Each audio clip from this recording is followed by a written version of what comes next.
Siang, selamat sore Bapak Ibu sekalian. Izinkan kami dari organizer Bahasa Global untuk memberikan panduan singkat bagaimana menggunakan fitur penerjemahan dan juga mengakses juru bahasa isyarat di sepanjang kegiatan. Pertama, kami memohon Bapak Ibu jangan lupa untuk mengklik join audio, terutama untuk para panelis yang sedang berbicara. Dan yang paling penting adalah kami ingin mengingatkan Bapak Ibu sekalian untuk sudah mengunduh dan menggunakan aplikasi Zoom terkini agar dapat menggunakan fitur penerjemahan secara baik di sepanjang kegiatan ini. Berikutnya, bila Bapak Ibu menggunakan laptop atau komputer, di sebelah kanan layar Bapak Ibu ada icon bola dunia. Mohon diklik dan dapat dipilih bahasa yang ingin didengarkan. Bisa memilih English untuk mendengarkan dalam bahasa Inggris dan Indonesian untuk mendengarkan dalam bahasa Indonesia. Kami menyarankan Bapak Ibu untuk tidak perlu memute original audio. Bila tidak ada icon bola dunia dan ada 3 titik, boleh diklik 3 titik tersebut dan pilihannya sama. Bila tidak ada pilihan sama sekali, bisa jadi Bapak Ibu belum menggunakan aplikasi Zoom versi terkini. Berikutnya, Bapak Ibu sekalian, bila mengakses pertemuan kali ini menggunakan handphone, penerjemahan juga tersedia di layar aplikasi Zoom di handphone Bapak Ibu. Di layar utama di kanan bawah ada 3 titik, mohon diklik dan dipilih language interpretation. Silakan dipilih bahasa yang ingin didengarkan dan terakhir jangan lupa klik done untuk mengaktifasi layanan.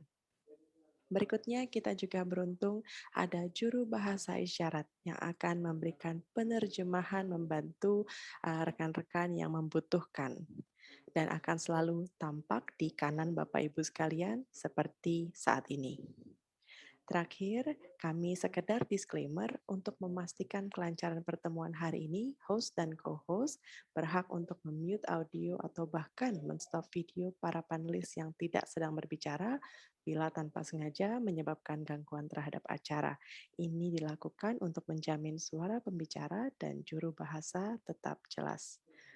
Bila ada kendala apapun, mohon dapat menghubungi organizer dengan nomor WhatsApp yang sudah tertera di chat box. Terima kasih atas kerjasama Bapak Ibu sekalian. Selamat berkegiatan, have productive webinar. Kami serahkan kepada Ibu Grenti. Terima kasih. Selamat sore dan selamat datang ke Voices of Women in STEM Conversation. Ini merupakan bagian dari perayaan Hari Internasional Perempuan dan Anak Perempuan dalam Sains.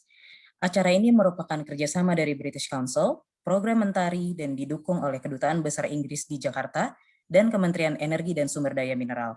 Nama saya Grenti Paramita, host dari kegiatan hari ini.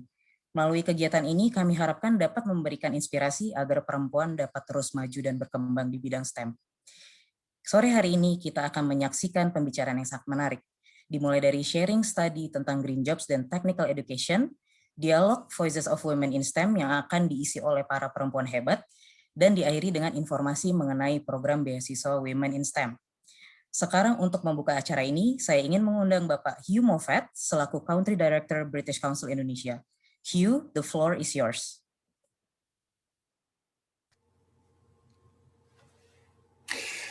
Sorry, good afternoon, everybody, and welcome to this day where we're celebrating International Day of Women and Girls in Science. And today we're going to hear 3 inspirational stories of 3 amazing women in significant leadership positions in science, technology, engineering, and maths.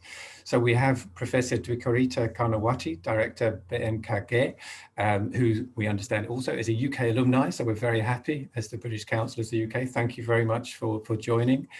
Sri Fatmawati, PhD for the Organisation for Women in Science, for the developing world, and Amelia Budiman from Akuo Energy, who look at solar, biomass, hydro, wind, renewables. So we have business, academia, we have government, we have an amazing group of people. And that's not all, because we'll be hearing also from Julio from the Mentari program on green jobs, and among other things, will be moderated as well by Femi, who is a passionate person of science, who has worked for the British Council, also worked with Grenty here, my colleague, who are strong believers in science, and particularly about the role of women. We know that access to education is a particular factor, a contributing factor in the underrepresentation of women in STEM, not just in Indonesia, all around the world and in the UK. And there needs to be more to be done to enable that to happen. And as the British Council, as an international organisation, it's about us opening up opportunities for that. And in our work around the world, we have focused on girls in school and focused on how to keep girls in school. It's focused on STEM, for example, staying in STEM and working towards that, as well as supporting women into leadership and networks in science and STEM. So this year, we're very happy to announce that we have the Women in STEM Scholarship, of which there are opportunities for 90 women around the world, of which 15 are within ASEAN. And that's why we hope you're going to hear and listen from these inspiring women, that you can then apply for these opportunities that will be coming from 3 universities in the UK. We have the University of Glasgow is offering courses in energy transition and climate change. The John Moores University in Liverpool, looking at health and life sciences, and the University of Stirling around agriculture.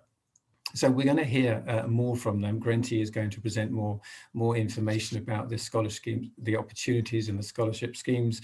And we have, of course, a Glasgow University rep who will share a bit more about the Glasgow specific ways in doing so and how to apply. So we're going to hear a whole range of things.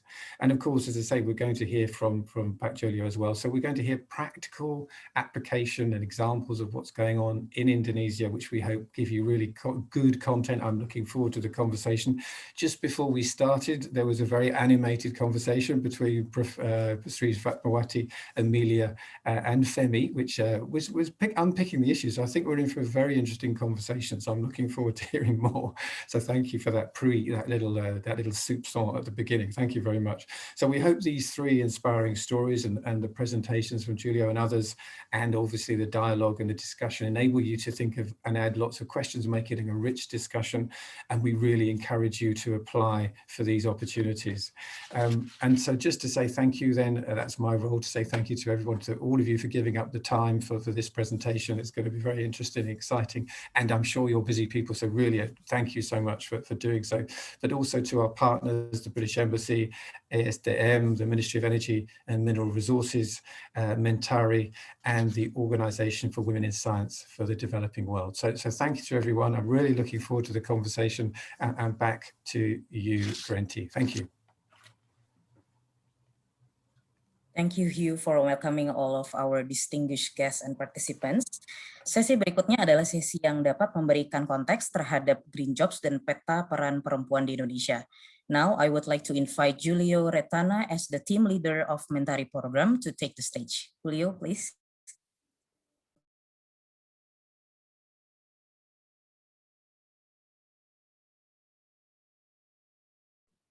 You're still on mute, Julio. Thank you. Can you hear me now? Yeah. Yes. Great. Thank you, Grenty. Thank you, everybody, and good afternoon. And good morning for those of you that are joining us from the UK. My name is Julio Retana. I'm the team leader for the Mentari program.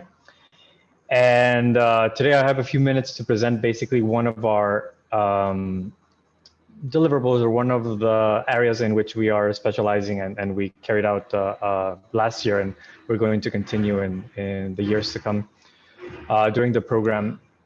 Can you put up my slides, please? Is it already there? Okay, thank you. So basically, this is a very particular section of a study that we carried out at the end of last year, which was technical and vocational education focused on green jobs, and particularly those related to renewable energy in Indonesia and of course, Mentari's focus is Eastern Indonesia as well. And we look at several key aspects of it, and one of them is the gender inclusion for low transition, for low carbon transition in the country. To be honest with you, the first time that I had an experience with gender inclusion in STEM, and in particularly in engineering, was my first day of college. That was more than 20 years ago. That I sat down and there was a technical university, and I sat down with 150 people. And in that moment there, I realized that there were no women in my whole program. And it was like the most male-dominated university in my country. And that program was particularly very, very low percentage of women. It was like around 5%. So we were talking about 7 women during 5 years bachelor's degree. And it was quite an experience because, well, I didn't expect it, of course, but those 5 women, we had different courses together. I got to know them quite well. We worked in different groups, and they were the most responsible, smartest in the group, and they had the better grades, so the best grades. So, looking back 15 years after that, and we see how different experiences have made them go into different careers. Most of them have climbed the ladder quite high, but not all of them.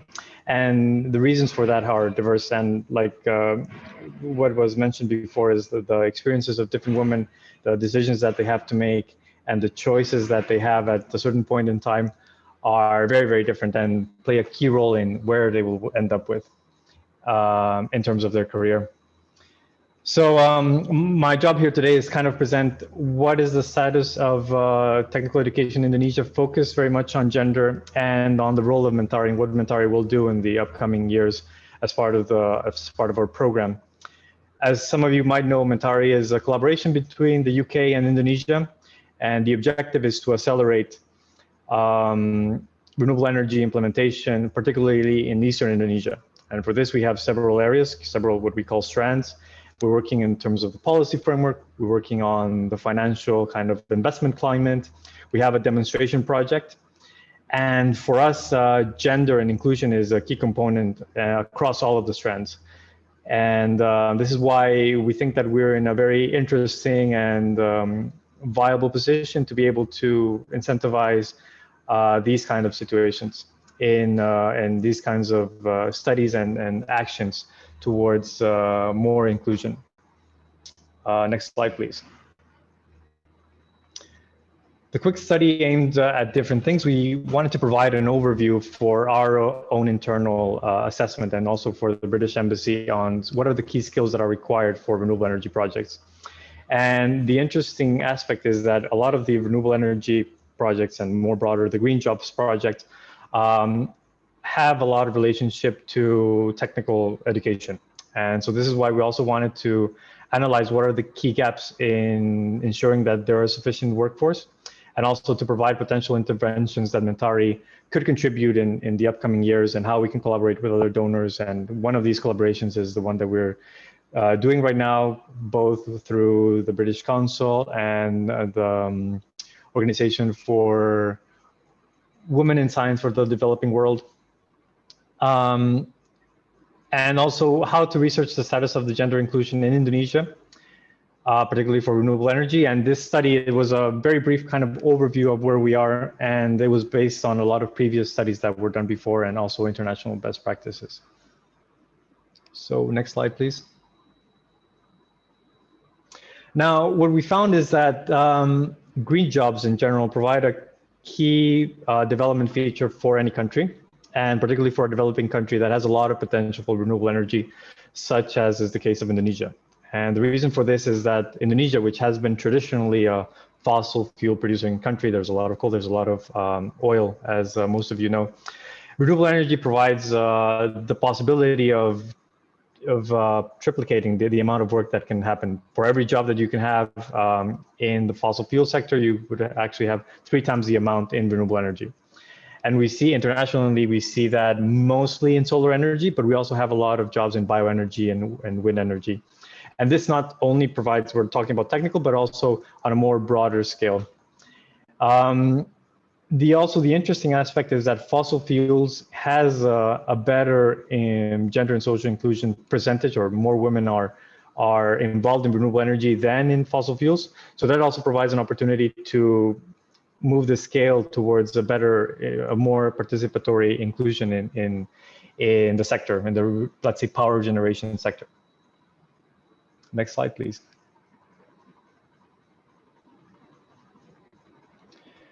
Now, even though there are very interesting aspects of the green jobs arena, in terms of gender and inclusion and participation of women, we still find a lot of barriers. And I'm super interested to hear what's the talk show, so I'll be brief about this, to see what are the real, like, day-to-day experiences of these women in the sector which have reached very high positions.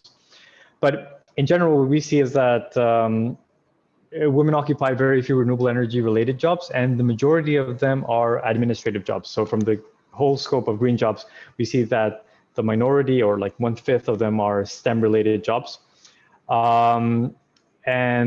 This is quite a challenge, of course. In terms of Indonesia, women occupy less than 1% of the off-grid system management positions. So we're talking about EPCs or PLN. The key management positions are occupied by only one for every, out of 100, only one is a woman. And women do not work often in head offices or regionals of PLN or Pertamina or at the ESDM. We see some examples of Indonesia on the right-hand graph, where we have that the majority of the peak positions are taken off by males, by men.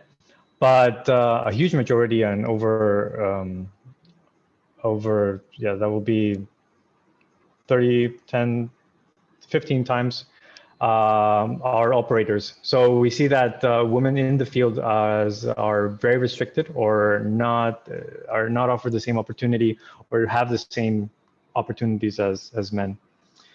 Now, some of the barriers that we have found and that have been discussed in the literature are, particularly in Indonesia, are the cultural and social norms that are a barrier for women to enter the workforce. Some of these are that, as we know, Indonesia is a very patriarchal society.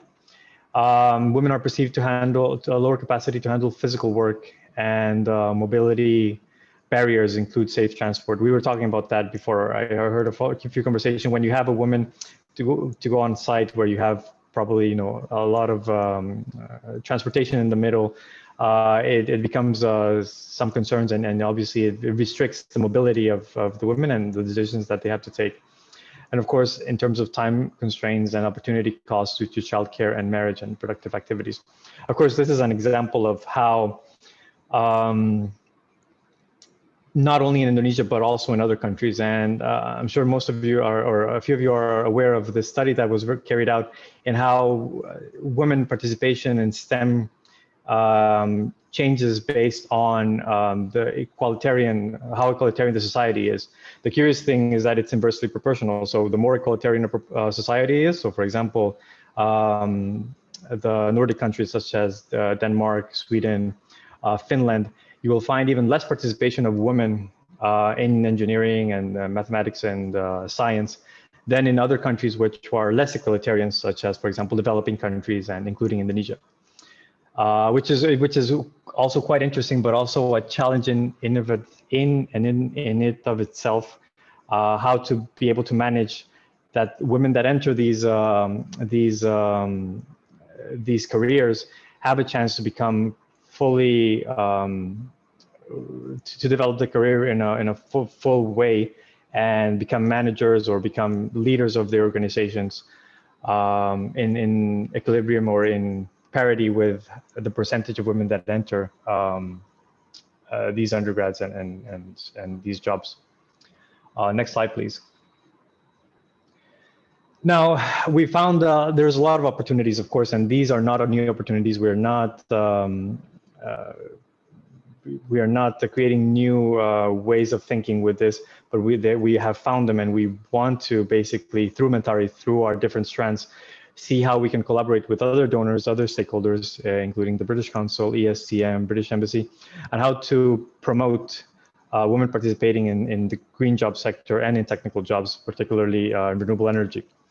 Now, there is a huge gap, and one of the key issues that we found is that Indonesia needs to ramp up its STEM, not only for women, but also for men and women, to be able to accomplish a lot of the infrastructure goals that they have, and again, particularly in the renewable energy goals.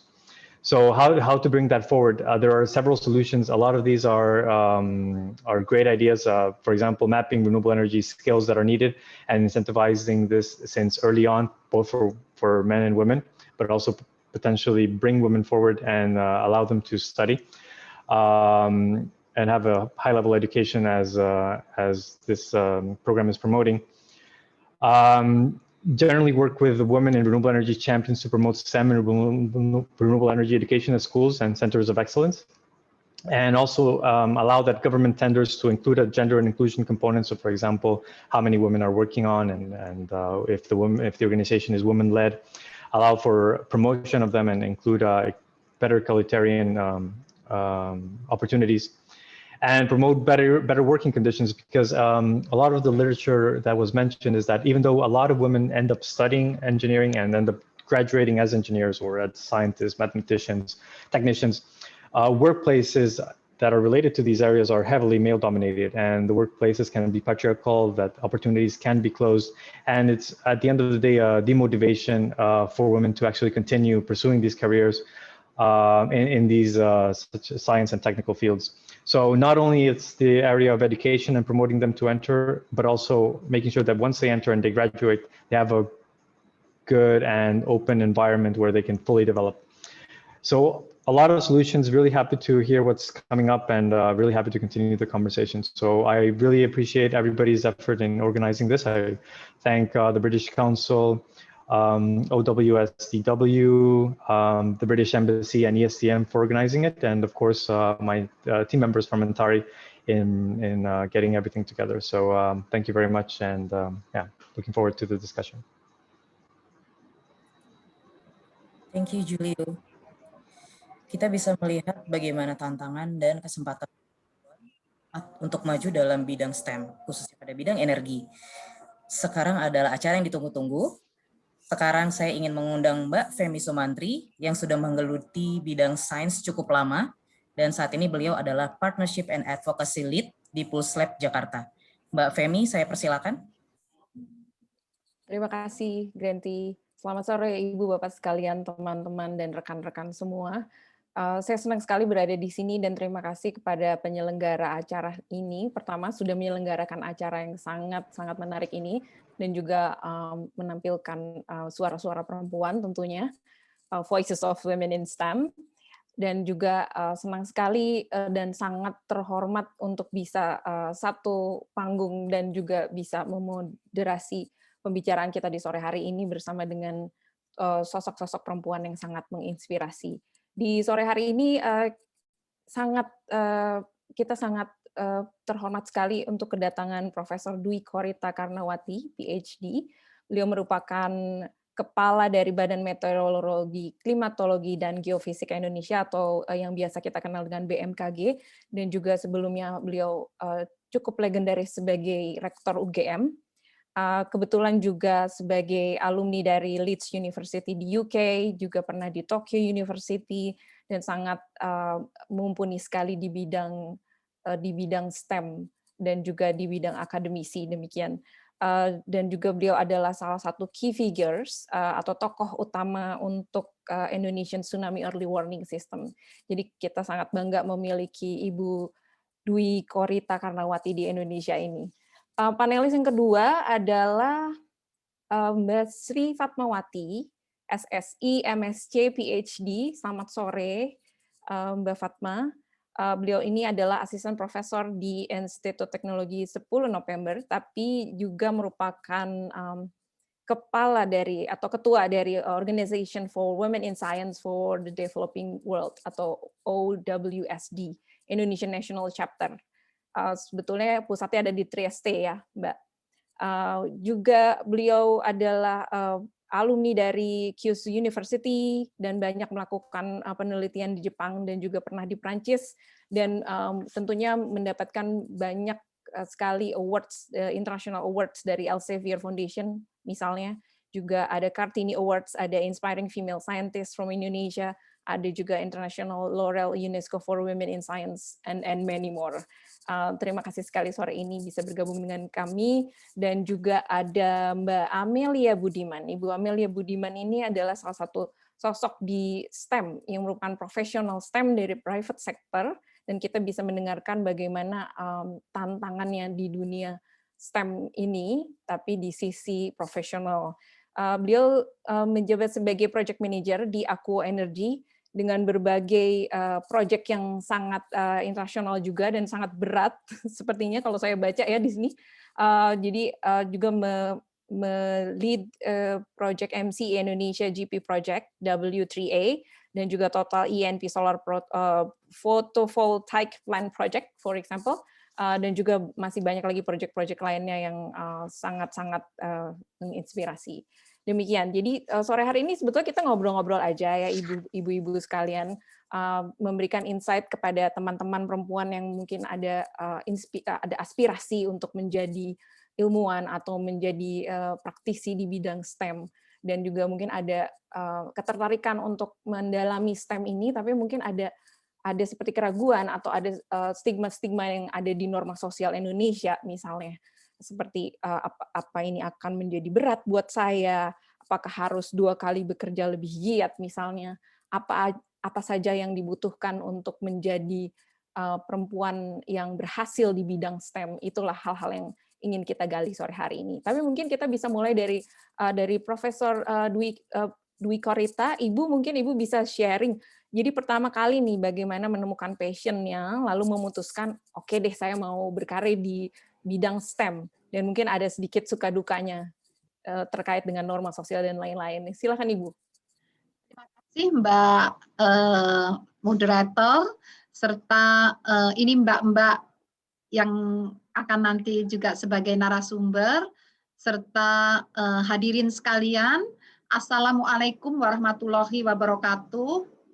Pertama kali terima kasih sekali ini mendapat kepercayaan dan kehormatan untuk duduk bersama ini mbak-mbak yang sangat berprestasi di hadapan kita, dan juga semoga acara ini dapat berkah ya, bermanfaat untuk kita semua. Nah, tadi pertanyaannya pertama kali bagaimana memutuskan untuk bergerak di bidang atau berkarya di bidang STEM.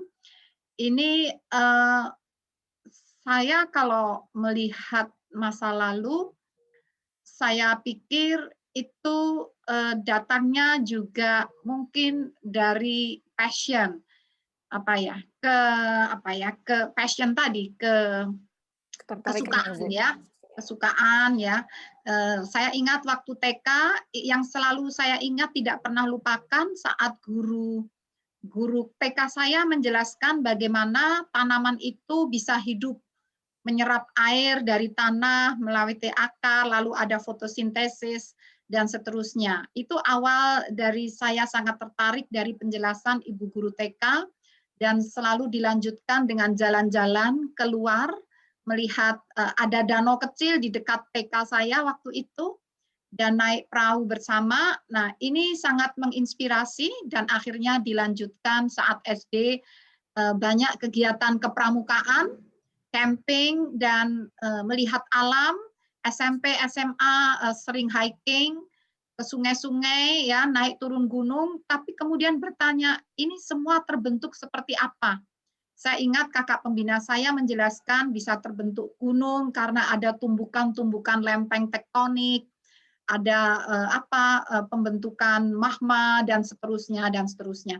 Itulah yang membuat saya lalu bercita-cita, saya ingin menguak semua misteri yang ada di alam sekitar.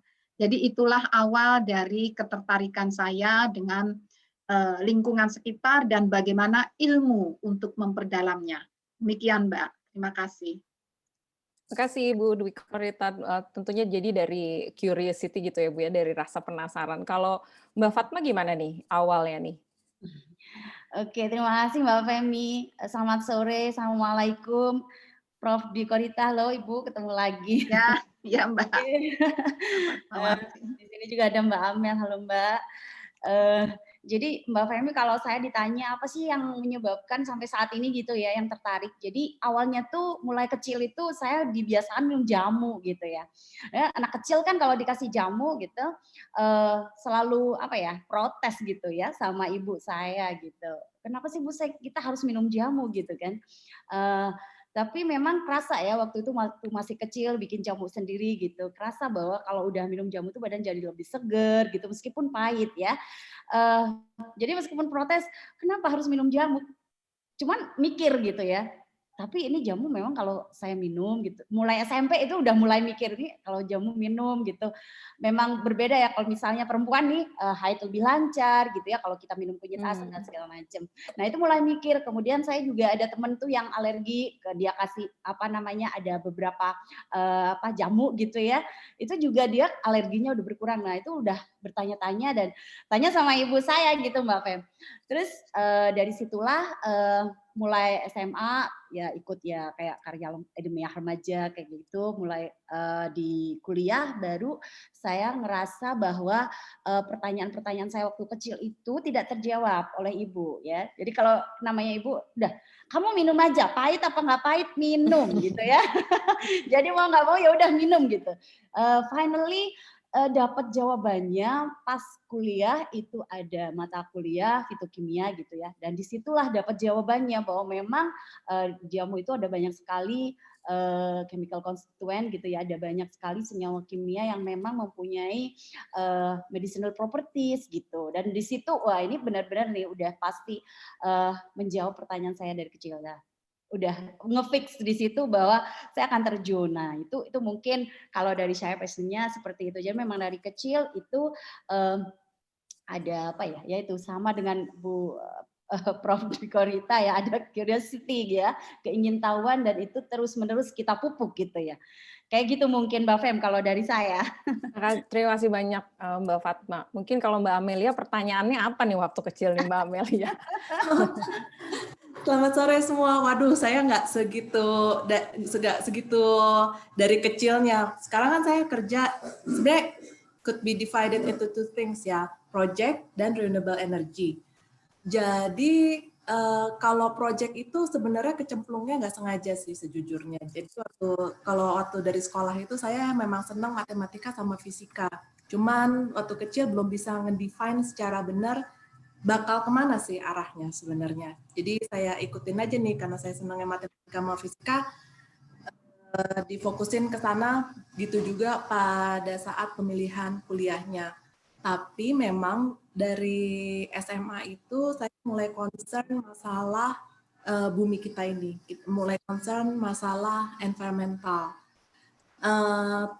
Jadi waktu begitu selesai kuliah dan saya mulai kerja, memang saya cukup lama ya, sekitar 9 tahun di oil and gas. Namun kemudian saya loncat ke renewable energy, ngikutin idealisme zaman dulu. Atau mungkin idealismenya nggak berubah sebenarnya. Gitu kira-kira. Oke, terima kasih banyak Mbak Amelia. Jadi semuanya tuh memang punya background yang ada yang memang sudah dari awal, ada juga yang tiba-tiba memang mungkin jalurnya memang ke situ aja gitu ya. Tapi mungkin yang saya mungkin teman-teman juga penasaran dan rasa penasaran ini silakan ya Ibu Bapak sekalian, teman-teman yang bergabung di dalam webinar ini untuk melayangkan pertanyaannya melalui Q&A box. Ada di bawah, silakan untuk melayangkan pertanyaannya. Silakan menyebutkan nama, institusinya dari mana atau afiliasinya mungkin, dan juga ditanyakan atau ditujukan kepada siapa gitu. Dan English or Indonesian interpretation is available obviously. Saya juga ingin bertanya, kita lanjutkan lagi perbincangannya. Jadi kalau perempuan ini biasanya di STEM dan juga berkarir sampai ke puncak pimpinan seperti ibu-ibu sekalian ini hebat-hebat, itu biasanya pertanyaannya dari masyarakat, karena memang tadi juga Julio sempat mengatakan bahwa di Indonesia lumayan patriarki ya, sosial lingkungannya. Jadi apakah selalu ada pertanyaan nih dari orang-orang, bagaimana sih juggling peran berkarir dan membina keluarga, atau mungkin ada suka dukanya, ada yang mau disampaikan, atau mungkin terakhir itu kita melistriki desa-desa di Kalimantan yang belum terlistriki. Jadinya traveling time saya cukup tinggi karena kebetulan saya kan di construction. Dan itu dia sih, for me kayaknya memang kita perempuan itu we have to set our priority right sih. Dan kebetulan priority saya memang saya ingin berkarir, saya senang melakukan pekerjaan saya, jadi masalah romance kayaknya agak saya pinggirin dulu ke samping. Jadi kalau misalnya ada apa-apa pasti selalu yang jadi priority adalah kerjaan gitu sih. Saya rasa dalam hal ini nggak ada yang benar atau nggak ada yang salah, itu balik ke orangnya masing-masing mau apa. tentunya itu adalah pilihan kita dan kita berhak untuk memilih yang terbaik buat kita ya Mbak ya. Betul, betul. Yang susah memang social judgment sih sebenarnya. Betul. Kamu umur segitu belum menikah, waduh kenapa? Nggak, benernya? Kalau boleh tahu biasanya social judgment ini datangnya dari siapa ya Mbak? Dan apakah ada hubungannya pertanyaan, kamu sih milihnya dulu STEM sektor misalnya gitu. Apakah ada seperti itu? Social judgment yang pertama sebenarnya peer pressure sih, dari keluarga ya, pastinya. Sering kan ditanya, kapan menikah? Waduh. Terus udah gitu juga dengan, kebetulan umur saya sekarang udah 40 tahun nih. Terus dari itu jadi orang kalau misalnya nanya, wah umur 40 belum menikah, aduh orang ini pasti aneh deh. Wah padahal saya sebenarnya aneh sih, menurut saya biasa aja. Cuman masalah memang pilihannya begini gitu. Baik, terima kasih sekali Mbak Amelia sudah sharing tentang kehidupannya dan pilihannya yang tentunya akan paling baik buat Mbak Amelia. Dan kalau dari Mbak Fatma, ini soal prioritas dan juga pernah nggak sih dapat pertanyaan, kenapa sih kamu mau ambil jurusan yang kok kayaknya susah banget gitu, kok kayaknya bukan buat perempuan, pernah nggak ada pertanyaan seperti itu? Kayak kalau saya sih karena di kimia ya Mbak ya, jadi nggak bisa tidak, kalau kimia itu, apalagi saya di kimia organik bahan alam, nggak bisa tidak kalau nggak ke lab. Jadi kalau nggak ke lab ya nggak dapat data, kita nggak eksperimen, nggak dapat data ya nggak dapat hasil gitu ya. Nah, kalau yang seperti itu mungkin kimia itu termasuk salah satu yang banyak peminatnya juga perempuan ya, meskipun pada kenyataannya di kerjaannya atau bidang lapangan pekerjaannya itu mostly memang banyak yang lebih cenderung pada laki-laki. Cuman tantangannya adalah pada saat kita sangat sibuk di dalam lab gitu ya, di mana ya membutuhkan safety yang cukup tinggi. Maksud saya gini, kalau kita hamil gitu ya. Jadi waktu saya S2, jadi saya itu anak pertama lahir waktu saya S2. Anak kedua lahir waktu saya S3 gitu ya. Anak ketiga lahir waktu postdoc kayak gitu. Itu cukup menantang ya. Karena pada waktu di lab itu, waktu S2 saya kan di Jepang ya. Jadi waktu itu profesor saya langsung bilang, Fatma, ya Indonesia de Kaire gitu ya. Kalau bahasa Indonesianya itu pulang ke Indonesia gitu. Kamu hamil, kamu nggak bisa ngapa-ngapain gitu. Jadi itu suatu hal yang yang cukup challenging ya waktu itu. Tapi waktu itu saya sampaikan pada beberapa, jadi kita butuh support system itu tidak hanya dari keluarga Mbak, tapi juga dari lingkungan sekitar kita di kampus ya, di lab ya. Kebetulan alhamdulillah itu banyak sekali yang support. Jadi di Jepang itu saya kenal beberapa profesor gitu, jadi perlu kita itu mengatur strategi untuk itu ya, karena profesor saya itu tidak mengizinkan ya. Jadi saya sampaikan kepada yang lain dan bagaimana passion kita, bagaimana semangat kita bahwa saya bisa lakukan ini gitu. Cuman kan kalau morning sick itu yang cukup mengganggu ya Mbak ya. Dan saya tuh nggak morning sickness, enggak. Saya tuh all day. Jadi pagi, siang, sore, malam itu mual-mual terus gitu ya. Nah itu berlangsung selama sampai kehamilan saya sekitar 5 atau 6 bulan. Itu cukup lama kan vakumnya. Tapi setelah itu ya saya pakai kayak astronot gitu. Kalau sekarang orang pakai hazmat ya. Kalau dulu saya pakai yang sangat menutup segala macam ya, yang memang over banget untuk nge-lab. Dan itu saya bilang sama profesor, saya akan buktikan saya meskipun saya hamil pada saat saya studi, saya akan lulus tepat waktu gitu. Dan itu butuh suatu support system yang luar biasa, tidak hanya dari keluarga tapi juga dari lab gitu ya, dari rekan-rekan kerja di lab. Dan itu adalah salah satu hal yang kita harus mendapatkan banyak support gitu, karena memang tidak mudah gitu. Nah itu kalau dari saya Mbak. Jadi itu salah satunya. Dan termasuk juga kok kamu pilihnya ini ya, memang ya pada saat kalau kita memiliki banyak kegiatan tidak hanya di lab tapi juga di luar, maka support system dari dalam.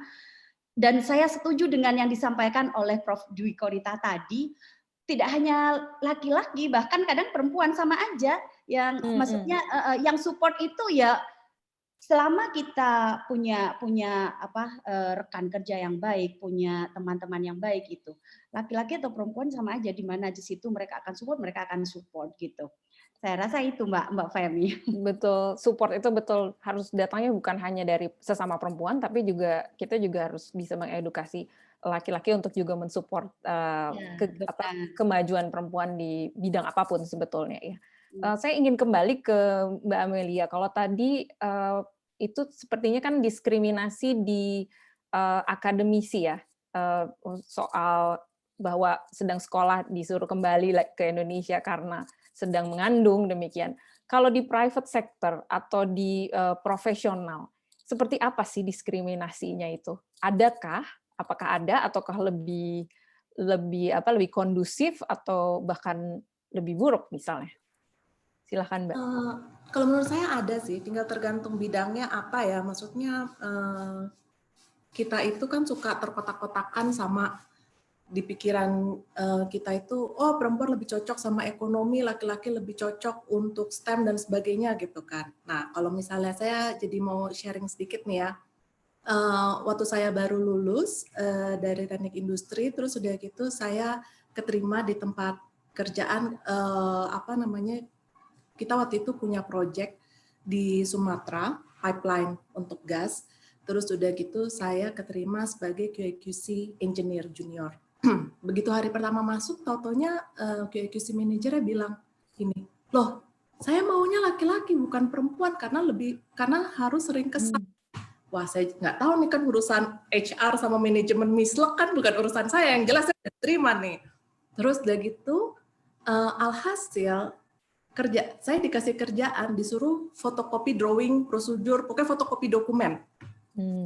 Baru lulus masih bangga-bangganya jadi engineer kan, kerjanya fotokopi. Jadi tapi sambil fotokopi saya sambil ngebacain kan ini isinya apa. Sampai dengan one day manajernya datang lagi ke ruangan dokumen kontrol, terus dia itu nyari drawingnya itu kan potongan drawing ya, jadi nggak that simple. Dan saya tahu di mana itu. Akhirnya dia kaget juga kenapa saya bisa ngerti drawing yang dimaksud. Baru saya benar-benar mulai kerja as a QA/QC engineer. Terus udah gitu ke site nih. Ke site itu kan pipeline panjang ya, yang dimana didominasi oleh laki-laki.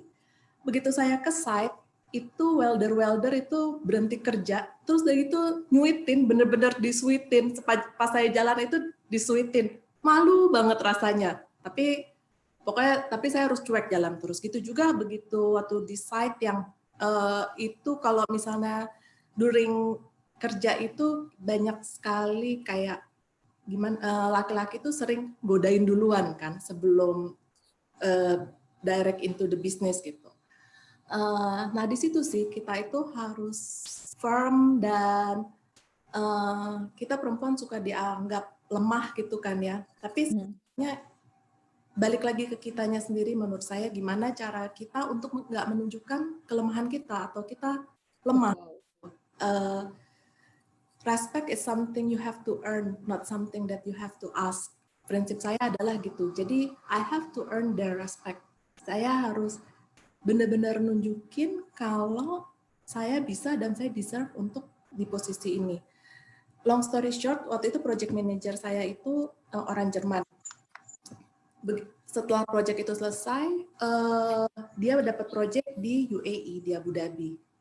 Karena mungkin performance saya dilihat bagus saat itu, saya dibawa ke UAE. Satu-satunya perempuan di tim dia dan satu-satunya Asian. Sisanya yang lain-lain yang dibawa itu adalah European dan laki-laki. Jadi saya cukup bangga juga untuk hal itu. Tapi masalah diskriminasi di UAE lebih kenceng lagi. Karena di sana itu kan banyak, itu multicultural ya, maksudnya banyak orang dari berbagai bangsa ya. Betul, dan kebanyakan yang garisnya patrilineal gitu. Dan mereka nggak terbiasa untuk bekerja langsung dengan wanita, apalagi kalau misalnya kita minta data atau sebagainya. Jadi itu suatu challenge untuk diri saya lagi gitu kan. Jadi challenge-nya yang pertama adalah gimana sebenarnya supaya nggak diremehkan. Dan jawabannya adalah dengan membuktikan memang kita deserve untuk posisi ini. Yang kedua adalah untuk nggak dilecehkan, karena bukan dilecehkan gimana ya, tapi namanya laki-laki itu kadang kan sering coba-coba ya, asking you out for dating or something, or godain gitu, dan disitulah kita harus firm, tapi juga nggak boleh rude, kita harus tetap nice. As a woman, apalagi Asian woman, kita kan polite ya, kita harus polite dan nice, tapi kita harus firm. Kira-kira gitu sih yang. Makasih Mbak Amelia. Banyak sekali ya di sini poin-poinnya, ada dari sisi culture, dari sisi norma, dari sisi bagaimana kita juga dibesarkan dengan culture, dan juga stereotip bahwa kita orang Asia, kita perempuan dan lain sebagainya. Ini bisa seharian nih ngobrolnya kalau kayak gini. Benar. Saya mungkin mau address some of the question dari teman-teman audience. Mungkin ada yang paling, saya juga mempertanyakan hal yang sama sebetulnya ini untuk Ibu Profesor Dwi Korita. Izin bertanya, kata ini dari Rizka Aprilia Kuswati, PT Sampulu Adijaya Prakasa. Ibu, izin bertanya, kalau kita lihat dari histori Ibu, karir Ibu Dwi Korita ini sangat pesat sekali. Jadi menurut Ibu, faktor apa sih yang membuat Ibu itu bisa sesukses sekarang gitu? Kemudian mindset apa yang perlu kami pegang agar bisa survive di dunia yang didominasi oleh laki-laki ini di STEM sektor. Terima kasih, Bu. Silakan. Ibu masih muted, maaf. Mic-nya masih. Ya, mohon maaf. Ya, saya sebetulnya tidak berpikir seperti yang ditanyakan, mengatakan pesat sekali. Saya rasa ya anulah, karena umur saya kan juga udah 50 ke atas ya. Jadi mungkin nggak begitu anu deh ya. Tapi poinnya adalah faktor apa? Yang jelas karena saya merasa telah mengorbankan waktu untuk keluarga. Jadi harus ada kompensasi. Jadi kan waktu untuk anak-anak dan suami kan kadang-kadang harus ke lapangan, sering pergi gitu ya. Jadi saya harus bekerja sungguh-sungguh. Jangan setengah-setengah. Jadi teman-teman itu kalau udah pada selesai, saya masih lanjutin. Pokoknya harus target terpenuhi. Belum pada mulai, saya udah mulai dulu. Jadi saya berusaha mencuri start dan mengakhiri dengan terakhir ya, paling akhir, agar kompensasi dari kerugian meninggalkan keluarga tadi. Sehingga barangkali inilah yang hasilnya di produk ya. Kalau lebih intens itu. Jadi poinnya di situ. Pertanyaan terakhir saya lupa apa tadi. Maaf. Sudah terjawab. Maaf Mbak, di mute saya nggak dengar. Oh iya, maaf. Jadi mindset apa yang perlu kami pegang nih agar bisa survive di dunia STEM sektor yang male dominated ini? Harus teliti dan ulet, itu sesuai pesan almarhum ayah saya ya. saat saya mulai belajar pegang penggaris, itu yang mengajari ayah saya. Waktu itu saya masih TK, harus mengikuti lomba. Nah, di situ saya harus menggaris, membuat suatu karya ya, tempel-tempel itu. Nah, bapak saya mengatakan ini harus teliti gitu, harus rapi gitu ya. Jadi dan harus ulet, jangan mudah menyerah. Karena cobaan itu selalu datang silih berganti, tapi janganlah menyerah. Cara yang paling menurut saya paling handal, meskipun saya merasa secara spiritual juga tidak sempurna, tetapi ya harus selalu berdoa, berusaha sepenuhnya dari pertolongan Allah itu. Jadi itu, pokoknya jangan menyerah, juga berdoa sambil bekerja itu. Demikian. Baik, terima kasih Ibu. Aku mau ke Mbak Fatma nih. Tadi Bu Dwi Korita sempat menyampaikan bahwa harus teliti. Mungkin ini juga yang menjadi apa ya? Menjadi resep kenapa bisa sukses gitu sebagai perempuan di STEM sektor ini. Mungkin harus lebih teliti, 2 kali bekerja lebih keras misalnya.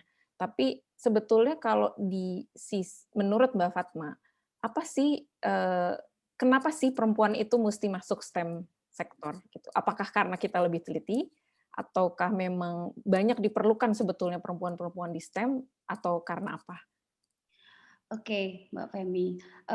Ya, apakah perempuan lebih teliti? Itu ada apa ya? Ada studinya memang somehow perempuan itu jauh lebih teliti ya. Tapi lain daripada itu, sebetulnya kalau kita berpikir tentang apa yang harus kita lakukan ya terkait dengan supaya kita diterima, maka excellent in science gitu. Maksud saya ya sebelum kita sampai pada ranah bahwa kita akan dalam tanda kutip diterima banyak di tempat yang lebih banyak laki-lakinya, maka kita harus tetap excellent in science gitu. Sama seperti Ibu Dwi Korita ya, saya pun melakukan hal yang sama Mbak. Jadi kalau misalnya seperti anak saya bayi ya, saya pasti set prioritas di anak. Nggak bisa karena nggak bisa apa bagi itu kalau udah anak-anak gitu. Nah itu misalnya mau nulis paper gitu, nggak bisa lakukan kalau anak saya masih dalam masih melek gitu ya. Nunggu dia tidur baru saya akan mulai menulis paper, membaca-baca dan segala macam. Otomatis kalau yang pagi, iya pagi bangun lebih awal, tidur paling malam kayak gitu. Dan itu excellent in science itu kita pada kenyataannya ya, memang kalau kita hanya sama gitu, itu lebih susah untuk diterima kayak gitu. Nah ini terjadi pada saat di Jepang yang saya sampaikan tadi itu mereka tidak percaya ya bahwa perempuan kalau sudah melahirkan ya sudah definis kayak gitulah istilahnya. Ya zaman saya waktu kuliah seperti itu dan memang pada berdasarkan pengalaman tidak pernah ada Fatma kalau yang habis melahirkan tidak pernah ada di lab saya itu hamil itu nggak ada. Bahkan di gedung ini kan di gedung ada banyak lab ya. Dan ketika kita berhasil ya menunjukkan bahwa kita excellent in science, kita juga terah kita sebagai perempuan harus mengandung melahirkan kayak gitu ya. Itu finally memberi kekuatan pada profesor saya dan juga profesor di sekitar bahwa oh ternyata bisa loh, dan itu akhirnya memberikan kekuatan pada profesor saya bahwa in the future kalau ada yang seperti ini ada yang bisa, dan itu kenyataan Mbak. Jadi di lab saya yang perempuan dan hamil kemudian melahirkan kayak gitu dan lulus tepat waktu dengan requirement sebagai seorang PhD itu terlampaui, tidak hanya saya, dan saya ada itu adik kelas saya ya, junior saya itu dari Mesir, kemudian ada dari Bangladesh, ada dari Sri Lanka gitu ya. Itu juga sama gitu. Karena itu memang untuk memberikan trust gitu pada kaum Adam ini ya, yang mana tidak terbiasa, bahkan mungkin bagi mereka tidak pernah, itu nggak mungkin deh kalau kamu sudah hamil menyusui kamu nanti pasti gini gitu ya. Nah ya yang terpenting adalah excellent in science itu wajib, dan kalau kita memang punya keluarga, otomatis waktu yang akan kita gunakan pasti akan jauh lebih banyak gitu, terutama pada saat ada anak gitu ya. Dan itu juga terjadi, cuman culture juga mempengaruhi ya Mbak ya. Waktu saya ke Perancis saya punya anak 3 sudah. Nah di Perancis itu di Perancis profesornya perempuan gitu, jadi dia lebih tahu lebih bisa empati ya Mbak. Nah ya itu sedikit berbeda. Yang pada saat itu saya di Jepang, satu fakultas itu hanya 2 orang dosennya, bayangkan satu fakultas tuh Mbak, 2 orang perempuan, 2 orang saja itu dosennya ya. Jadi itu adalah bagian bagaimana kita excellent in science gitu ya, excellent in research gitu, itu dan juga memberikan trust, kepercayaan kepada mereka harus percaya bahwa kita bisa gitu. Dan ya sama seperti yang disampaikan oleh Mbak Amel juga, oleh Ibu juga ya, Bu Dwi Korita, bahwa kita jangan mau diremehkan gitu.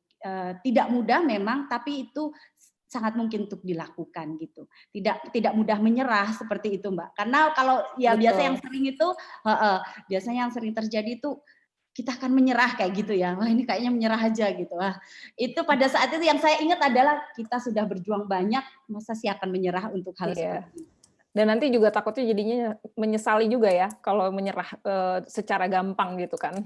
Iya, dan itu akan memberikan dampak kepada yang lain, Mbak. Betul. Memberikan dampak. Iya. Terima kasih Mbak Fatma. Untuk Mbak Amelia nih, ada beberapa pertanyaan tapi mungkin akan saya rangkum saja ya. Jadi bagaimana sih strateginya usaha untuk bisa bersaing dengan laki-laki di perusahaan nih sepertinya. Jadi kadang ada nih dari Nurul Hakko mengatakan bahwa kadang Nurul ini melihat bahwa banyak less competent men yang akhirnya lebih dipilih untuk di hire gitu ya, just because mereka dianggap lebih lebih berkualitas atau lebih bisa gitu, apalagi untuk pergi ke lapangan seperti itu. Jadi kalau tadi kan di lab itu harus ditunjukkan dengan science excellence.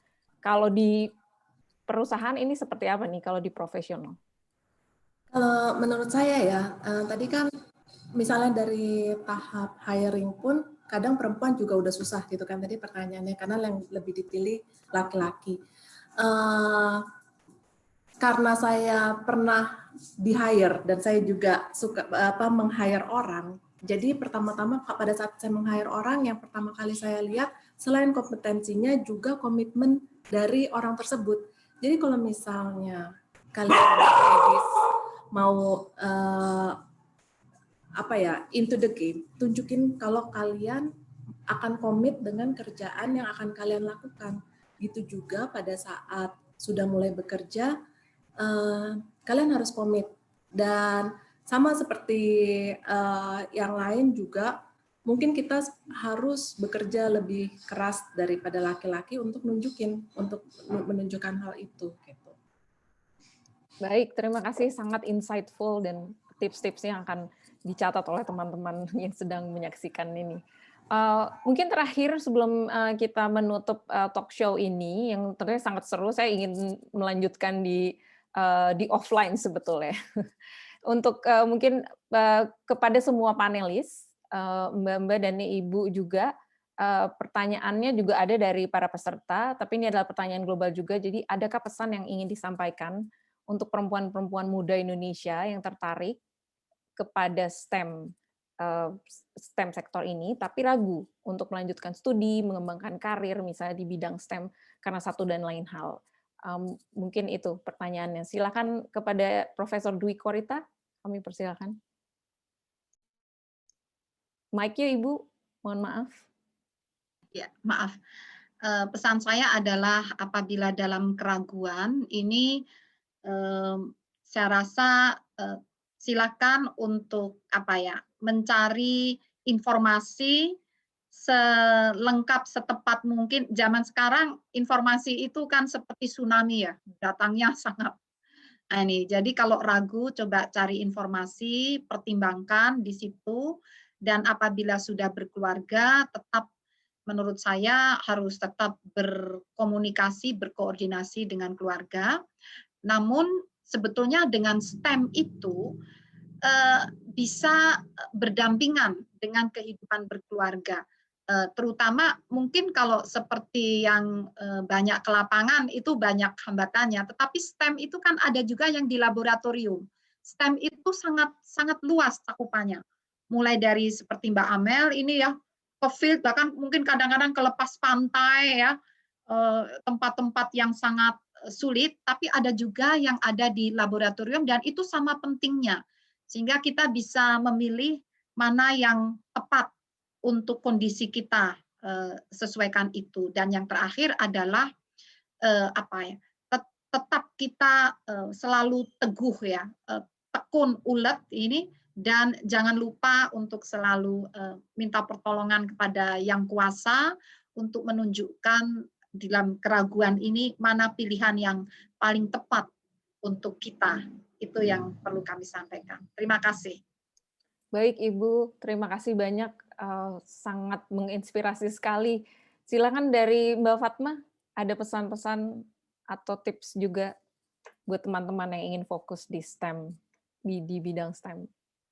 Oke, jadi buat adik-adik, dede-dede semuanya ya, juga ibu-ibu ya, dan bapak-bapak jika support ya, berdoa dan berusaha ya, itu utama. Jadi berdoa karena kita pasrah ya, sebagai makhluk Tuhan ya. Kemudian yang kedua itu berusaha. Nah, berusaha ini udah pasti goalnya satu ya, adalah bahagia. Jadi bahagia itu adalah kunci. Yang paling tahu yang bisa membahagiakan kita adalah kita sendiri. Jadi adik-adik paling tahu set prioritasnya seperti apa. Nah, untuk berusaha ini sekarang sudah berbeda dengan dulu ya. Kalau dulu mungkin susah sekali mencari informasi. Kalau sekarang sudah nggak susah ya. Mau ngapa-ngapain itu, baik itu mau sekolah di luar, nanti misalnya ada yang mau sekolah ke Glasgow, ke mana Stirling gitu ya, sudah bisa melihat kira-kira kalau di sana nih, saya dengan anak satu kira-kira seperti apa. Kemudian saya dengan umur saya yang masih umur 35 misalnya kayak gitu ya, saya ke sana dengan anak 3 misalnya, kira-kira bagaimana? Itu semuanya possible, apalagi sekarang ini banyak tawaran-tawaran beasiswa yang untuk perempuan, termasuk salah satunya nanti yang akan disampaikan oleh British Council. Dan selain itu, kalau kita sudah tahu passion kita, makanya sekali lagi kita harus tahu yang paling kita ingin prioritaskan itu apa. Kalau kita sudah tahu, just go for it gitu ya. Kita harus memperjuangkan apa yang ingin kita raih gitu. Tapi sekali lagi balik ke bahagia gitu ya. Jadi kalau menurut saya jangan mudah menyerah. Jangan mudah menyerah, dan mumpung kalian masih muda, jalan kalian masih panjang, mulai sekarang rekam jejak itu mulai dibangun ya, mulai dibangun dan tidak pernah ada kata menyerah. Saya rasa itu Mbak dari saya. Rajin-rajinlah untuk tetap membangun komunitas yang support kalian ya. Jadi kalau ada nih yang apalagi zaman sekarang gadget itu sangat banyak ya, banyak digunakan dalam kehidupan sehari-hari, buatlah komunitas yang membuat kalian nyaman dan selalu membuat kalian berpikir positif gitu. Jadi komunitas-komunitas itu teman-teman dan segala macam ya, itu adalah orang-orang yang selalu membuat kalian untuk selalu berpikir positif dan selalu support kalian terhadap passion di sains itu. Saya rasa itu Mbak Femi dari saya. Baik, terima kasih banyak Mbak Fatma. Jadi intinya adalah memang kita harus memilih lingkungan dan support system yang mumpuni ya, yang kondusif terhadap pilihan kita. Silakan kepada Mbak Amelia untuk saya cuma mau nambahin aja dari Bu Dwi Korita dan Mbak Fatma. Kalau pesan saya sih beranikan diri kalian. Kalau misalnya kalian takut-takut untuk melangkah, kalian nggak akan bisa maju-maju. Jadi you need to have a courage untuk maju. Sama satu lagi Mbak, saya mau nambahin nih. kita sebagai perempuan memang punya banyak kelebihan, tapi kita juga harus mengakui kalau kita punya kekurangan. Dan salah satu kekurangan perempuan, ini fakta, adalah kita lebih emosional dibandingin laki-laki.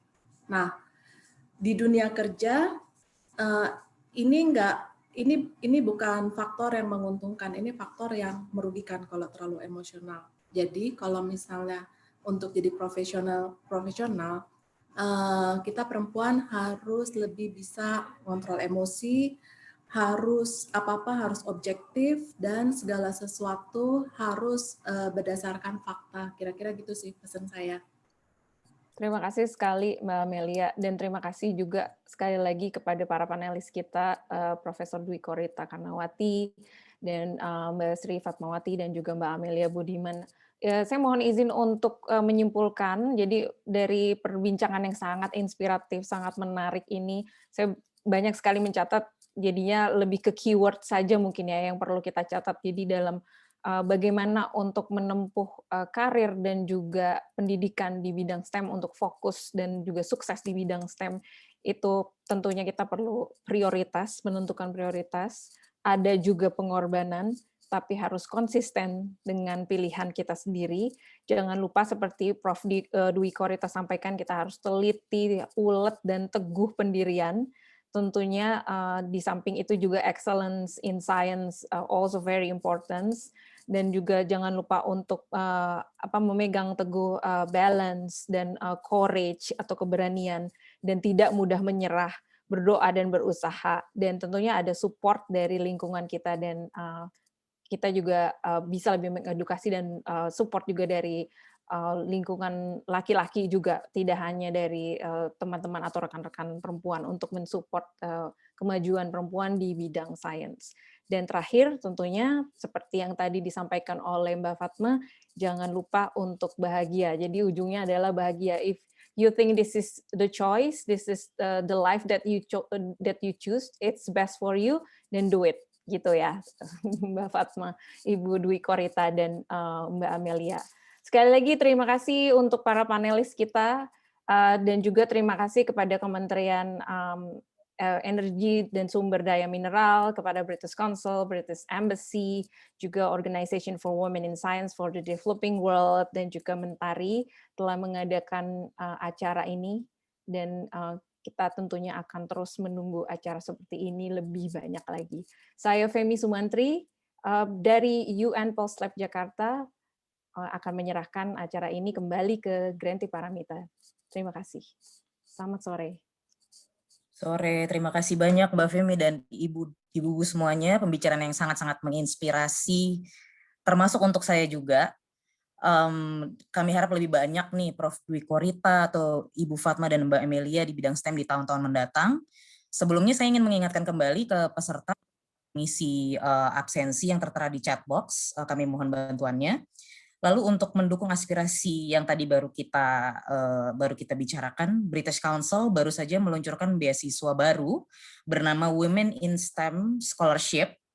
Pada sesi informasi ini saya akan ditemani oleh Bapak Alvin Firdaus. Alvin Firdaus bekerja untuk University of Glasgow. Mungkin izinkan saya untuk memberikan informasi ini kepada Bapak Ibu sekalian. Saya minta bantuan kepada Bahasa Global untuk dapat dimunculkan presentasinya. Oke, jadi saya akan menjelaskan mengenai Women in STEM Scholarship. Jadi mungkin background-nya itu sudah banyak kita touch base di banyak percakapan hari ini, karena seperti yang kita tahu masih terjadi ketimpangan antara perempuan dan laki-laki pada bidang STEM. Tidak hanya di dalam angkatan kerja, tapi misalnya di research team juga mereka banyak memiliki publikasi yang lebih rendah misalnya, lalu juga mendapatkan paycheck yang lebih rendah misalnya seperti itu. Dan melalui skema scholarship ini kami harapkan kami dapat mendukung cita-cita kita bersama untuk mendukung lebih banyak proporsi perempuan di dalam STEM. Mungkin boleh next slide. Next lagi. Oke, jadi apa sih British Council Scholarship for Women in STEM? Jadi untuk scholarship ini kami bekerja sama dengan 3 university untuk di Southeast Asia. Yang pertama adalah University of Glasgow, lalu University of Stirling, dan juga Liverpool John Moores University. Jadi saat ini kami mencari para perempuan yang memang passionate di bidang STEM, lalu dapat mendemonstrasikan kebutuhan mereka untuk belajar kembali untuk S2. Begitu. Boleh next slide? Oke, jadi sebetulnya untuk di program ini Indonesia tidak hanya sendiri, kita bekerjanya ada di 17 negara, seperti itu ada di 3 benua, Amerika, South Asia, dan juga Southeast Asia. Jadi in total untuk scholarship ini kami akan mendanai 90 scholars seperti itu. Nah ini kita tidak mempunyai alokasi khusus untuk negara, jadi kami mengharapkan banyak dari Indonesia dapat memanfaatkan kesempatan ini. Next slide. Oke, untuk main benefits-nya tentunya yang pertama adalah academic prestige, karena UK tentunya adalah studi destinasi yang sangat favorit, karena terbukti dari world top ranking university dari 10 itu kita ada di top 5, ada 2 university yang ada di sana, jadi sangat prestisius.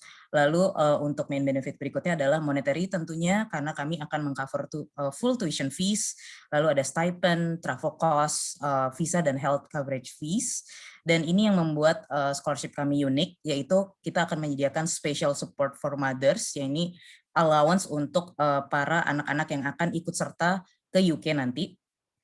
Dan berikutnya karena kami ingin menyasar berbagai macam perempuan dari seluruh archipelago ini yang memang kami juga akan menyediakan English language support juga. Next slide. Oke, detailnya ada Bapak Ibu bisa lihat di screen. Yang pertama tentunya tuition fee, lalu stipend untuk 15 months, including accommodation allowance. Saya sudah menyebutkan juga allowance untuk mengcover accompanying children.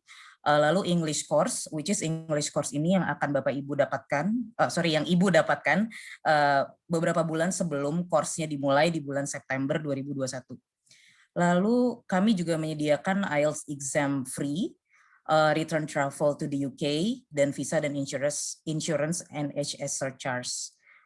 Next slide. Oke.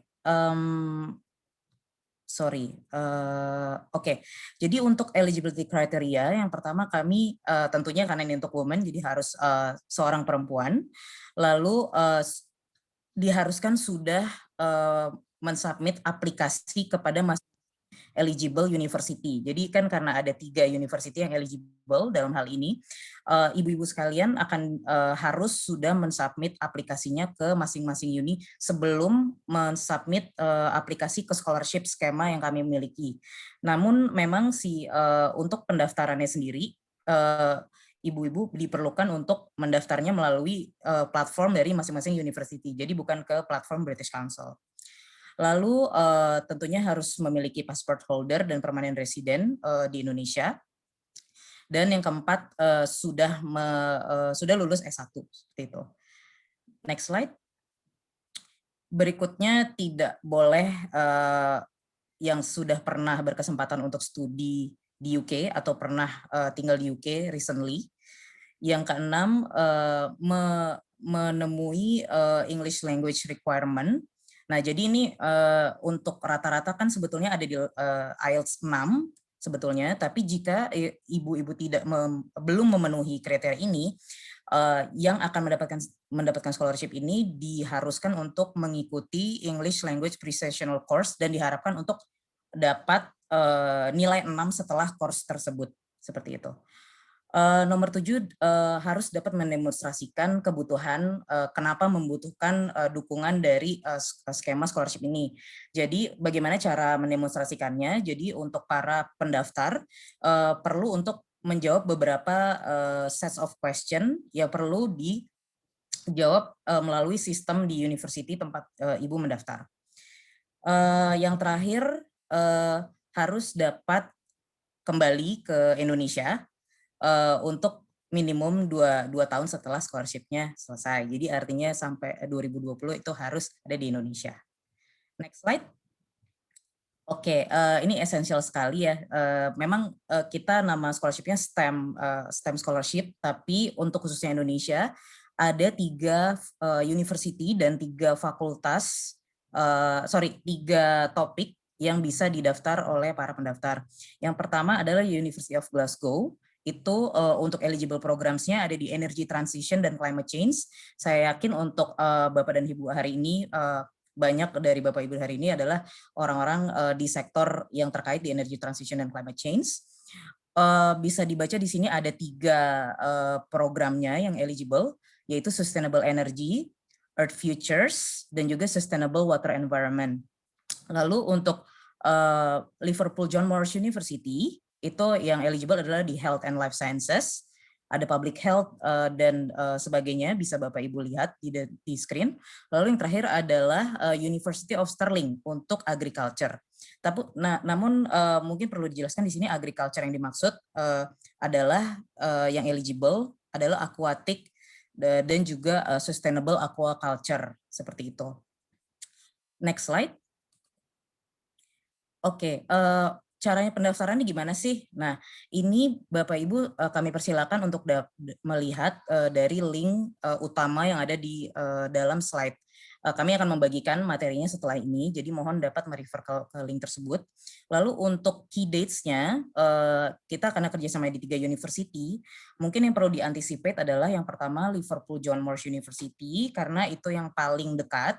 Aplikasinya itu harus sudah diterima oleh university tanggal 7 Maret. Jadi di sini kalau Bapak Ibu lihat di tabelnya ada 2 hal. Jadi application to related programs, lalu application to scholarship-nya. Memang ada 2 aplikasi yang diperlukan di dalam skema ini. Nah, untuk Liverpool John Moores contohnya, aplikasi ke university-nya, ke masing-masing program tadi harus sudah diterima di tanggal 7 Maret. Namun untuk aplikasi untuk scholarship-nya itu di tanggal Maret 24. Untuk Glasgow, kami juga mengharuskan sudah applicants untuk memiliki LOA by tanggal 15 Maret, karena itu scholarship deadline-nya. Begitu juga dengan Stirling University yang deadline-nya terakhir di tanggal 24 Maret. Jadi pendaftar harus sudah punya LOA dari university tersebut. Oke, next slide. Untuk terakhir ini cukup penting karena further information kami mohon untuk Bapak Ibu dapat merefer ke sini untuk apply-nya.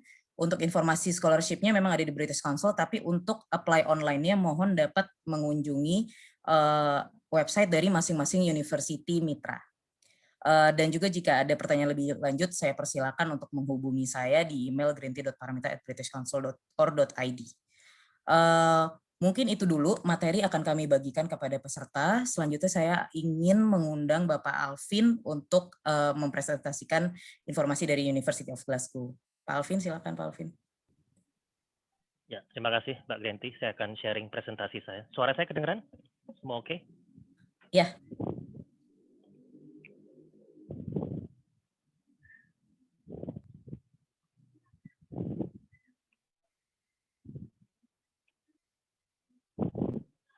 Oke, baik. Selamat sore. Assalamualaikum warahmatullahi wabarakatuh.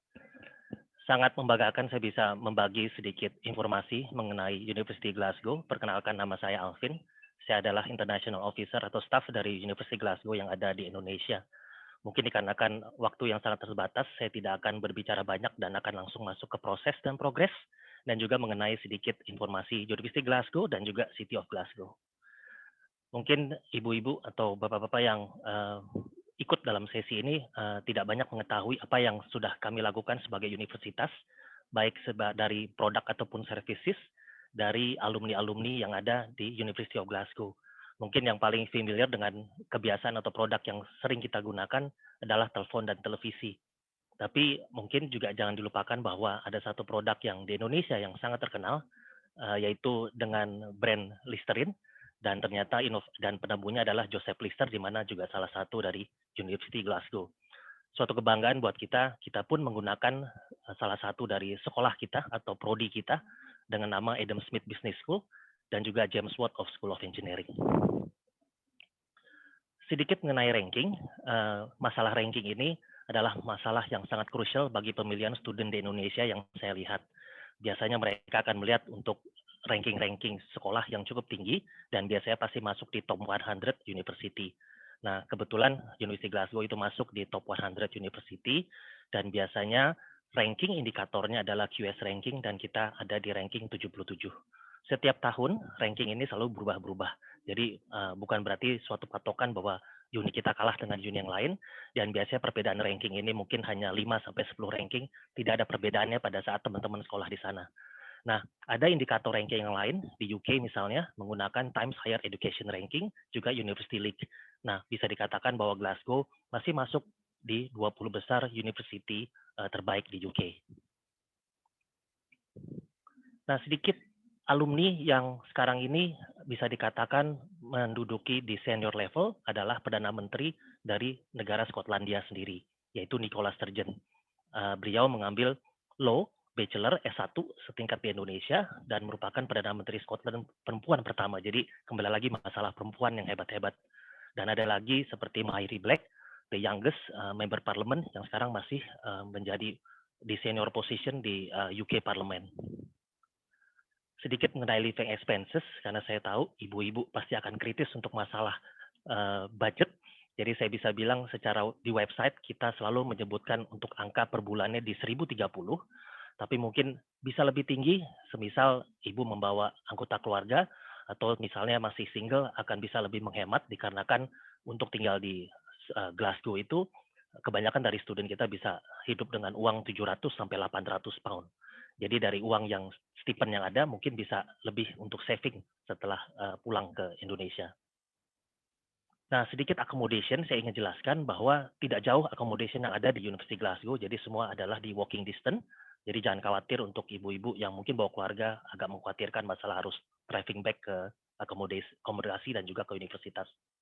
Oke, City of Glasgow cukup bisa dikatakan aman, dikarenakan mereka juga masuk menjadi the friendliest city in the world, ya, the world friendliest city, dan juga termasuk the best city yang masuk dalam 10 besar yang bisa dibilang sangat kompetitif untuk living cost-nya. Nah, ini sedikit transportasi yang kita gunakan untuk sehari-hari, baik dari kampus ataupun juga kita pulang ke rumah. Dan ini adalah sapu yang kita gunakan, di mana letak dari University Glasgow itu ada di Hillhead Station. Oke, baik. Mungkin kita masuk ke prosesnya. Seperti yang tadi Mbak Granty sudah katakan bahwa ada beberapa timeline yang harus kita perhatikan, tetapi secara spesifik saya mau katakan adalah kita menerima untuk lulusan-lulusan terbaik dari Universitas Indonesia dengan GPA minimal 3,0, ya, di mana itu harus dari universitas yang A akreditasi. Lalu kalau misalnya dari B, kita bisa menerima dari 3,2. Jadi apabila teman-teman di mana GPA-nya di antara 3,0 atau 3,2 yang B, itu sebetulnya cukup aman untuk bisa diterima di University Glasgow. Yang saya akan masuk ke academic transcript. Ini adalah dokumen yang dibutuhkan dan juga sertifikat. Dan ada beberapa memang yang mungkin sekarang ini masih kuliah bisa menggunakan surat lulus sementara kalau memang berminat untuk melamar di University Glasgow dan juga STEM scholarship. 2 referensi dari kampus ataupun employer kita butuhkan.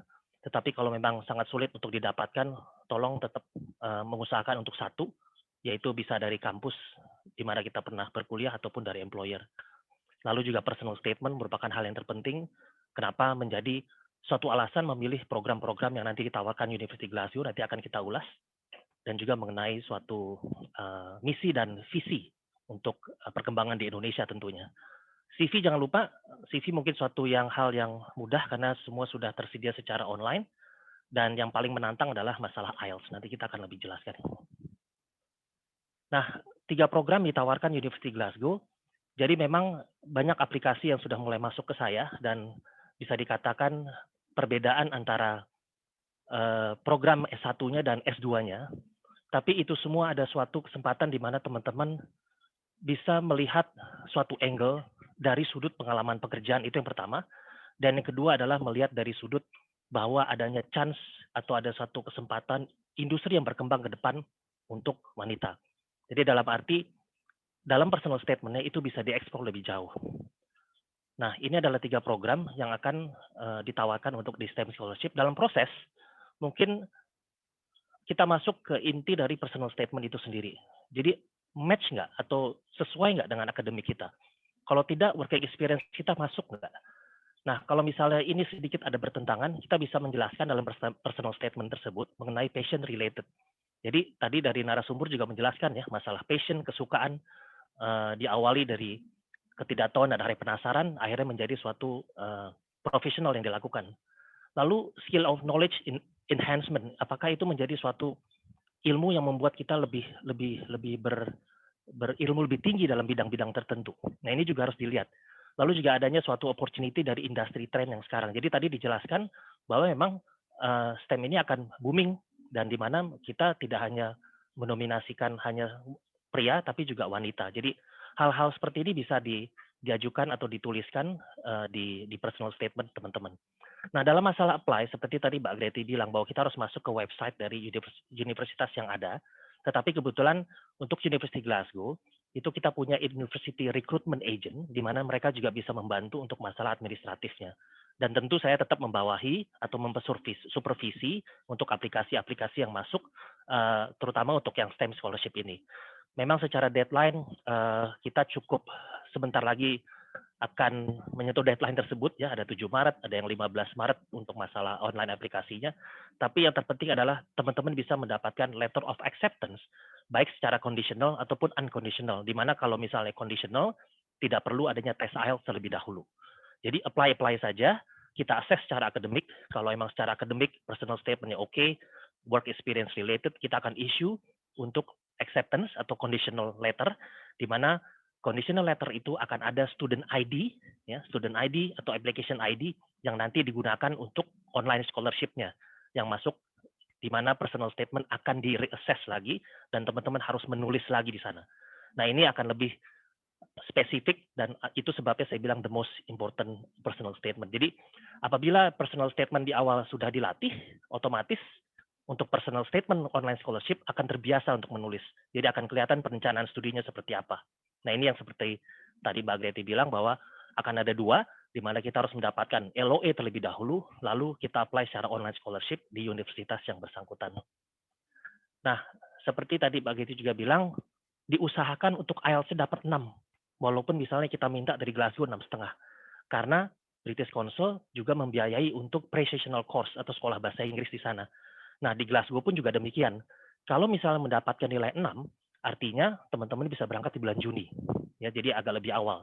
Juni, Juli, Agustus, lalu siap-siap masuk ke September intake yang sudah default semesternya kita. Nah, usahakan dapat 6 deh. Saya tahu memang it's a great challenge, tapi memang harus dicoba. Karena dia jatuhnya scholarship. Lalu, ya mungkin itu dari saya. Dan kita punya official office di Indonesia, dan itu email. Dan silakan juga beremail dengan saya atau Mbak Greti. Saling sisi aja, jadi kita bisa tahu apa yang harus jawab dan apa juga yang diinform. Mungkin ya, itu dari saya, Mbak Greti. Terima kasih. Terima kasih, Mas. Ini ada beberapa pertanyaan, mungkin bisa kita jawab secara live. Ya. Jadi pertanyaan pertama dari Mbak Rasvelia di WWF. Saya berencana mendaftar beasiswa ini dan sudah mendaftar ke University of Glasgow, namun syarat untuk apply beasiswanya mendapatkan LOE atau unconditional LOE. Jika menjelang deadline ternyata belum mendapatkan informasi dari kampus, apakah aplikasi kita berarti tidak bisa dilanjutkan, walaupun kita sudah punya student ID? Sebetulnya dari pihak admission akan berusaha semaksimal mungkin, dan saya sudah beberapa kali melakukan meeting. Admission sudah setuju apabila memang ini masuk dalam aplikasi STEM Scholarship. Pihak admission akan memberikan prioritas untuk mengakses segera mungkin. Mungkin saya bisa janjikan dalam waktu maksimal 2 minggu letter offer bisa akan keluar. Yang terpenting adalah pada saat aplikasi itu masuk, baik secara langsung direct ke University Glasgow website ataupun melalui University Recruitment Agent, langsung bisa email ke saya untuk saya mengetahui. Jadi sehingga saya bisa mensurvisi aplikasi itu berproses seperti apa. Ya, terima kasih Mas. Berarti email Mas Alvin juga ya untuk bantuannya ya. Ya. Lalu pertanyaan kedua dari Mbak Rubella Candida. Apakah jika S1-nya jurusan peternakan, kemudian harus mengambil jurusan Sustainable Energy karena mengejar beasiswa STEM diperbolehkan? Ya, itu kembali lagi balik mengenai bagaimana kita mengeksplor di personal statement yang ada. Karena hak orang lah untuk melihat suatu opportunity yang dia anggap menjadi sebuah lagi-lagi kebahagiaan yang dia mau pilih.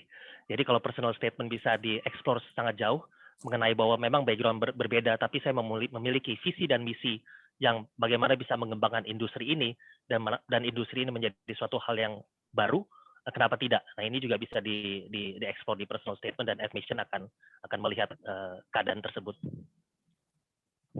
Terakhir Mas, ini ada pertanyaan terkait biasanya berapa lama untuk mengeluarkan LOE dari pihak kampus? Oh, LOE kurang lebih untuk kasus STEM scholarship ini saya akan usahakan 2-3 minggu maksimal. Oke, baik. Sepertinya pertanyaan semua sudah terjawab. Mungkin boleh menghubungi kami kembali jika ada pertanyaan lebih lanjut. Kami akan sangat senang untuk menjawabnya. Oke, kita telah sampai di penghujung acara. Terima kasih kepada Mas Alvin sudah memaparkan juga informasinya kepada kita. Mudah-mudahan banyak insight yang bermanfaat untuk kita semua yang didapatkan hari ini. Ya, kita temui dari sharing tentang green job, selalu bagaimana juggling peran sebagai perempuan itu tidaklah mudah. Tapi bagaimana tidak mudah menyerah itu dan ulet bisa mengantarkan kita kepada cita-cita dan masa depan yang lebih baik. Saya mewakili seluruh panitia mengucapkan terima kasih untuk semua pembicara, moderator, dan juga seluruh peserta di hari ini. Kami pamit undur diri dan terima kasih dan selamat sore. Assalamualaikum warahmatullahi wabarakatuh. Waalaikumsalam warahmatullahi wabarakatuh. Waalaikumsalam warahmatullahi wabarakatuh. Terima kasih Mbak.